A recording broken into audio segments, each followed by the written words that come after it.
আসসালামু আলাইকুম সম্মানিত শিক্ষকবৃন্দ, আপনারা দেখছেন school learning Mamun YouTube channel. আমি আব্দুল আল মামুন আছি আপনাদের সাথে। তো আমার গত যে ভিডিওটি আমি পিডিএফ থেকে ওয়ার্ডে কনভার্ট করা যে সহজ পদ্ধতি দেখিয়েছি, সেটি দেখে আপনারা অনেকেই আসলে জানতে চেয়েছেন যে আমরা কিভাবে করে ওয়ার্ডকে পিডিএফে রূপান্তর করতে পারি।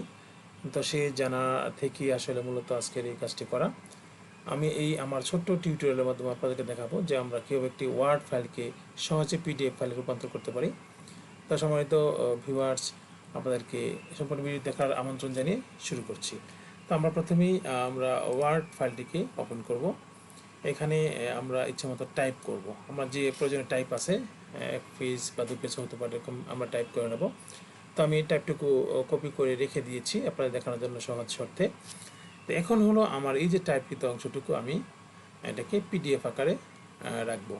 তো এটা করার জন্য আমাকে যা করতে হবে সেটি হলো আমরা এই ওয়ার্ডের ফাইল অপশনে যাব। ফাইল অপশন যাওয়ার পর সেভ এজ এই অপশনটাতে আমরা ক্লিক করব। সেভ অপশনটা ক্লিক করার পর আমাদেরকে আসলে সিলেক্ট করতে হবে কোথায় সেভ করব। আপনি যদি আপগ্রেড ভার্সনগুলি ব্যবহার করেন, মাইক্রোসফট অফিসের আমি 365 ব্যবহার করছি, আর আপনারা যদি না করেন তাহলে এত সমস্যা হবে না। যদি আপনারা আপডেট ভার্সন করেন তাহলে আপনাদের কিন্তু সিলেক্ট করে দিতে হবে আপনি কোথায় সেভ করতে যাচ্ছেন। আমি ব্রাউজে সেভ করছি, ব্রাউজ করে নেব। ব্রাউজ করে কোথায় সেভ করবো সেটা করে নেব। আমার এখানে অনলাইনে সেভ হবে, অফলাইনে সেভ হতে পারবে। তো সেভ করার জন্য আমি যেটা হলো ডকুমেন্টসই সাধারণত আমরা সেভ করে থাকি। তো যে ডকুমেন্টসে বাংলাদেশ আকারে সেভ হবে। এখন আমাকে সেভ এস টাইপ এখান থেকে সিলেক্ট করতে হবে আসলে আমি কোন টাইপে সেভ করব। আমরা একটু দেখে নিই ড্রপ ডাউনেরতে। আমরা ইচ্ছা করলে ওয়ার্ড ডকুমেন্ট সেভ করতে পারি, টেমপ্লেট সেভ করতে পারি, পিডিএফ। এখান থেকে আপনারা কিন্তু সেভ করতে পারবেন আপনাদের পছন্দ মতো যে ফরম্যাটটি আপনারা নিতে চান বা যে টাইপটি নিতে চান, সেই টাইপে কিন্তু আপনারা এখান থেকে সেভ করতে চান। যেহেতু আমি আজকে দেখাবো যে কীভাবে পিডিএফে সেভ করতে হয়, তাহলে আমি এখানে পিডিএফে ক্লিক করে দেবো। তো পিডিএফে ক্লিক করে দেওয়ার পর আমার এখানে স্ট্যান্ডার্ড সাইজ আছে, আমি স্ট্যান্ডার্ড করতে পারবো বা আমাদের ম্যাক্সিমাম সাইজটাও করতে পারবো, এটা আমাদের ইচ্ছা মতো। তো যেটা আছে আমার অটো ডিফল্ট করা সেটাকে রাখছি।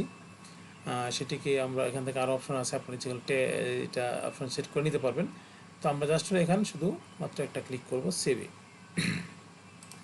সেভে ক্লিক করছি। সেভে ক্লিক করার পর আমার কিন্তু সেভ মুহূর্তে সেভ হয়ে যাবে। সেক্ষেত্রে আমরা দেখছি আমার সেভ হয়ে গেছে। আমার তো এই অংশটুকু আমার যে ওয়ার্ড অংশটুকু আছে সেটুকু কিন্তু আমার পিডিএফ আকারে সেভ হয়ে গেছে। তো আমরা একটু দেখে নেব পিডিএফ আকারে সেভ হলো কি না।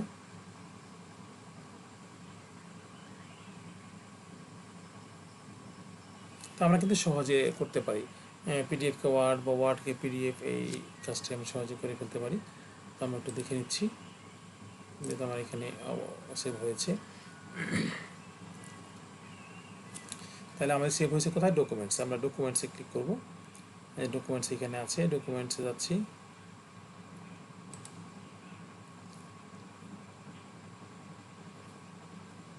দেখুন ডকুমেন্টসে যাওয়ার পর আমার এখানে যে দেখেন বাংলাদেশ আকারে কিন্তু এটা ফাইলটি পিডিএফ আকারে সেভ হয়েছে। আমি একটু ওপেন করে দেখাচ্ছি। দেখেন PDF file 119 KB date format 8 এটা হয়েছে। আমি একটু ডাবল ক্লিক করে এটা ওপেন করছি আমাদের দেখার সুবিধার্থে। আপনারা কিন্তু এই পদ্ধতি অবলম্বন করে অতি সহজেই কোনো ডকুমেন্ট বা ওয়ার্ড ফাইলকে পিডিএফে রূপান্তর করতে পারবেন। দেখেন আমার এটি কিন্তু এখন আর ওয়ার্ড ফাইল নেই, এটা পিডিএফ হয়ে গেছে। তারপরে এভাবে করে আপনাদের ওয়ার্ড ফাইলটাকে পিডিএফে রূপান্তর করতে পারবেন। তো সম্মানিত ভিউয়ার্স, যদি আমার এই ভিডিওটি ভালো লাগে তাহলে লাইক করবেন, কমেন্টসে জানাবেন। আর হলো আপনারা কিন্তু যদি আমার এই চ্যানেলটিকে ইতিমধ্যে সাবস্ক্রাইব করে থাকেন তাহলে ধন্যবাদ, আর যদি না করে থাকেন তো এখনই সাবস্ক্রাইব করে রাখুন এবং নতুন নতুন ভিডিও যেগুলি আছে আমাদের প্রয়োজনীয় সেই ভিডিওগুলি, পাশাপাশি ল্যাপটপ এবং আমাদের অ্যান্ড্রয়েড ফোনের বিভিন্ন সমস্যা এবং এর সমাধান, পাশাপাশি ব্যবহারের বিভিন্ন টিপস নিয়ে ভিডিও আপলোড করে থাকি।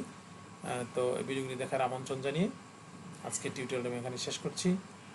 ধন্যবাদ। আসসালামু আলাইকুম।